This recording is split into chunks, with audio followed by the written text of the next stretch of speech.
Greetings everyone. On the 29th of August 2024, the Department of Home Affairs issued a press statement. It is circulating in our social media platforms. It says, I read, Home Affairs takes first small but meaningful step towards digital transformation. In a symbolically important first step towards the digital transformation of the department, the Minister of Home Affairs, Dr. Leon Stryper, has instituted a new rule to deliver the outcomes of visa waiver applications digitally via email to applicants. In the first phase of the rollout of this process, the outcome of waiver applications for holders of Zimbabwe exemption permits will be sent digitally, effectively immediately. Over time, this digital-first approach will be extended to other applications in the visa and permit regime.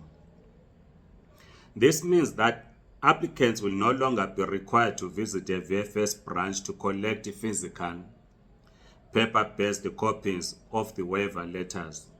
Instead, starting today with the ZEP holders and a letter, all applicants will conveniently receive digital waiver letters in PDF format through email. These digital letters can be used to submit a mainstream visa application going forward. There's a quote here that says, while this step on its own may be a small one, it is still meaningful as part of our larger quest to clamp down on corruption and to enhance efficiency of services by transforming Home Affairs into a digital-first department. This simple embrace of a digital-first approach to processing waivers has also significantly accelerated our work to clear the permitting backlog that dates back a decade, which started out over 360,000 unprocessed applications. Through this change, we have been able to effectively process 60,582 outstanding ZEP waiver applications, many of which date back to 2022. Another 22,529 ZEP waiver applications are set to be processed soon, further reducing the backlog and freeing up valuable resources in a department that has been financially gutted to the point of only having 40% of the staff resources. This step illustrates our absolute determination to use technology to do more with the little we have, said the minister. That was the quote. It continues, applicants who still prefer to collect hard copies of ZEP waiver letters at branches will still be able to do so. The department would like to ask applicants to not be doubtful when they receive an outcome digitally via email from the following official address. The official addresses are listed there.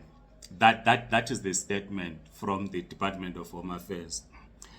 The first point that we want to raise in respect to this point is that those that were saying through the voice notes that are circulating that ZEP holders should not apply to move to other mainstream visas because of the judgment of the Constitutional Court, and saying that we are misleading people.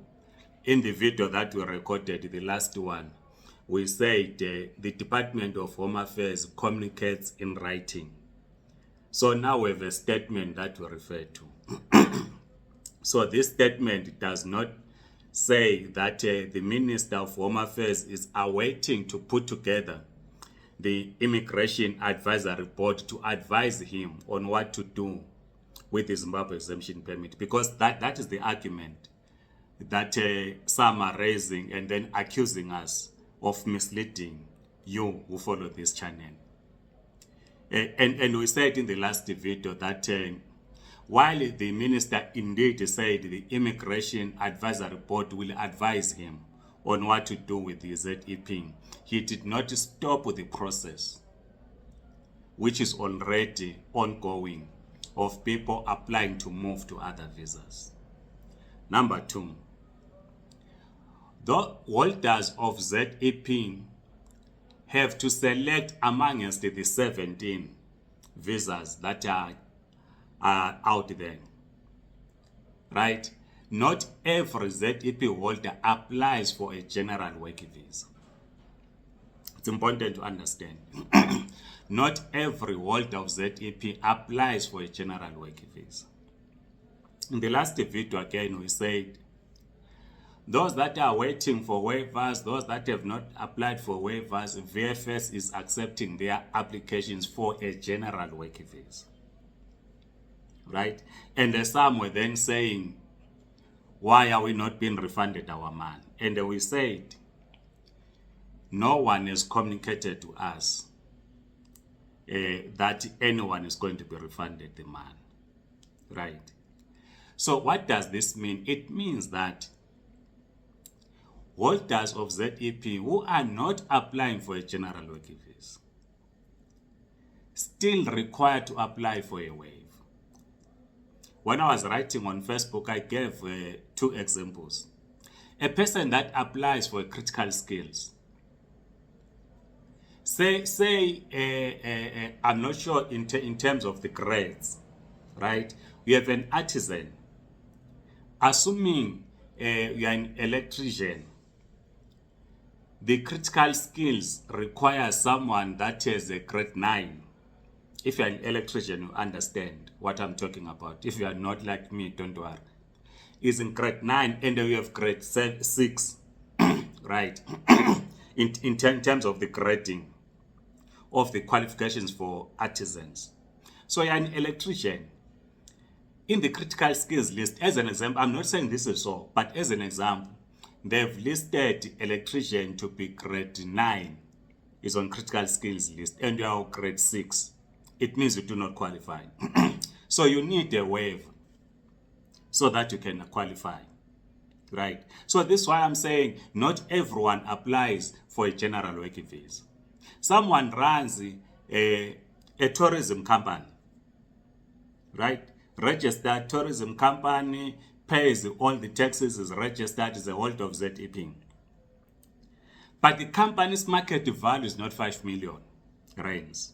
Because you know that when you're applying for a business visa, for any person who's not on ZEP, you are in Burundi, you want to come and invest in South Africa, the minimum that you must have is 5 million rands. And you must demonstrate how your investment is going to help or assist the South African economy. But you're already operating a business in South Africa. You are running a Mabena tourism company, right? The market value is 1 million. For a company's market value is 1 million. The assets and so forth comes to 1 million or 2 million rands. You have not reached the threshold of 5 million. You need a waiver, right? You run a Chisanyama. It's a business.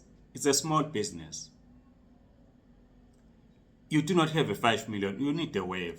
So it is not that every person that applies for who's a holder of a ZEP, everyone applies for a general work visa. That is not the case. We've spoken about teachers, someone that teaches geography as an example, say it is not on under critical skills, right? So then point number 3. This is why we said no one has communicated to us that there are going to be refunds for those that submitted their waiver applications. We said no one has communicated to us. And when we're answering these questions, we said we do not know. So the statement by the minister clearly says they will process all the waiver applications. They are not abandoning. While the minister removed the certificate from the Department of Labor and Employment and from the South African Qualifications Authority. He did not say those that already have submitted waiver applications, they are going to stop processing. No, the statement says they are processing. You are going to receive your outcome. And some are saying, Comrade Mabena, the minister and the department are now processing so that they will not refund us. Well, that's an analysis by some, but this is what it basically means. That every application, if you submitted your application for a waiver, you are applying for a general working visa, you are going to get your outcome. So there will be no basis for you to ask for a refund. Please write in the comment section, like this video, subscribe to this YouTube channel. If you are on TikTok, please do follow us. Otherwise, goodbye.